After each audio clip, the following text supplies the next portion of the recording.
তার নাম হচ্ছে ডাক্তার ইউনুস, ৭৫+ বয়স। সে যদি আমার সঙ্গে হাতাহাতি লড়াই লাগে আমাকে পারবে? কথা বলে না, ঠেলে দিলে পড়ে মরে যাবে।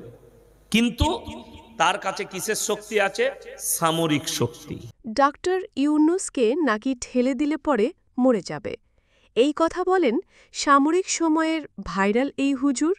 এবং সে আরও কথা বলে যে তার কাছে কি আছে, সামরিক শক্তি তার কাছে রয়েছে বডিগার্ড এবং পাওয়ার, যাকে বলা হয় সামরিক শক্তির তার কাছে রয়েছে ৩টি লেয়ার, অর্থাৎ ৬টি বডিগার্ড, এবং একটি বডিগার্ড ৪৫ জন মানুষের সাথে লড়াই করার শক্তি ধারণ করে থাকে। আসলে হুজুর ওইভাবে বলতে চায়নি, সে বুঝাতে চেয়েছে দুনিয়াতে আসল সত্যি হলো পাওয়ার, যার কাছে শক্তিও হার মেনে যায়।